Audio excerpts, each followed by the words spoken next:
Good afternoon, Robert Scribbler here with the OBX Wave Report, filming north and east from Jeanette's Pier at the second section as some fantastic semi-glassy 2 to 3 foot plus waves, we'll call it maybe 4 foot on the sets, roll in off the North Atlantic Ocean.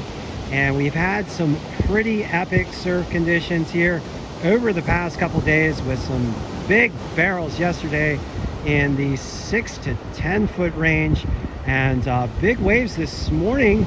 Some 2 foot overhead conditions at Rodanthe this morning. Right now, surf is calming down up and down the Outer Banks. Waves likely in the range of 2 to 3 with 4 foot plus waves, possibly some 5 footers here and there. Here at Nag's Head, we're looking at 2 to 3 foot and clean, with a primary swell coming in out of the southeast at around 2.7 foot in 10 seconds. We got some west-southwesterly winds blowing light at around 12 miles per hour. Air temperatures right now in the lower 50s at right around 50 degrees, and ocean water temperatures also at 50. We had a low tide this afternoon at between 1 and 2 p.m. We're looking forward to a high tide between 6 and 7 tonight. To our south in Rodanthe, we've got 3 foot plus waves and semi-clean conditions. The southeast swell at 3.1 foot and 9 seconds. West-southwest winds a little bit stiffer there in Rodanthe at 15. And air temperatures in the range of about 50 degrees. As we watch a surfer head out into the water right now, taking the paddle outs in, gonna charge some fun waves here at Jeanette's Pier. Ocean water temperatures in Rodanthe a little bit warmer in the 54 degree Fahrenheit range. And down at Buxton right now, we've got 3 to 4 foot waves and clean conditions, with a south-southeast swell at 4.1 foot. Woo! And 9 seconds. Got westerly winds blowing in at about 14 miles per hour. Air temperatures 50 degrees. Ocean water temperatures 54. And last of all, at Frisco, we've got around 4 foot waves and choppy conditions. Okay, so for today, we had some beautiful waves, big waves in the morning time, particularly for some of the southern beaches. Wave heights did fall steadily throughout the day, and so we're enjoying some smaller waves, but still rideable, certainly in the evening time right now. Winds have been calming down. Right now they're ranging between 7 and 15 miles per hour, depending on your location.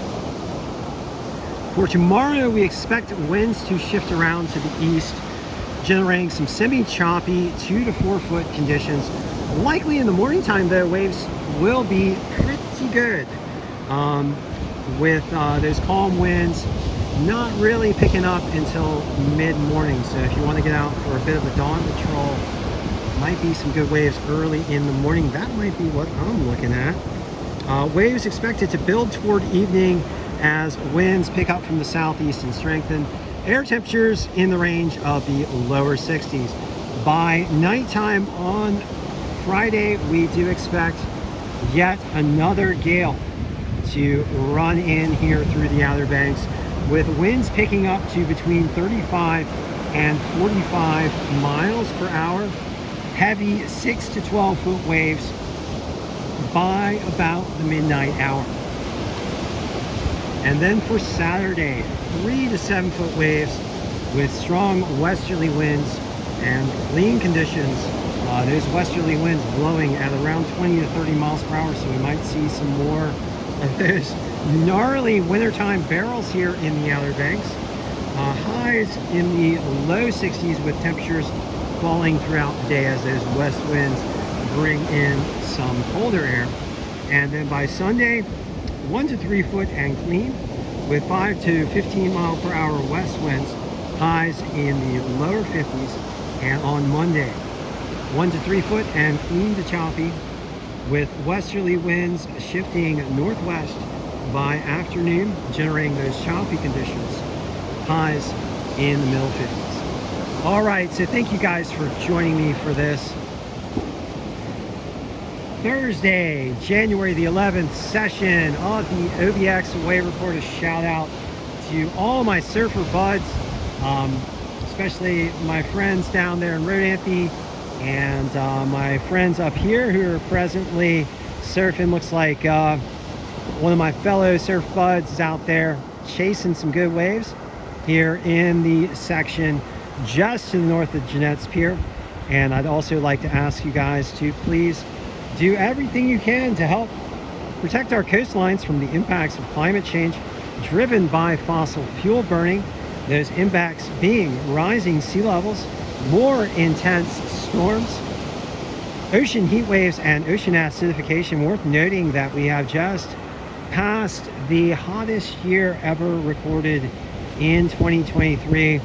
2023 looks like it's about lining up to be in the range of around 1.4 degrees Celsius above 1880s averages. That is a big jump in global temperatures. Might not sound like that much, but the difference between 2 miles of ice over New York City and New York City as we know it today was just about 4 degrees Celsius in global warming. So we're about 1/3 the difference between normal temperatures and that of an ice age, but on the side of hot. So I guess we're about 1/3 the way between a global serious heat age, I guess is the way to describe it. And that global heating is very harmful to the Earth system and our oceans and our coastlines. The primary solution to climate crisis is the rapid deployment of clean energy. Clean energy being wind, water, solar, and electric vehicles.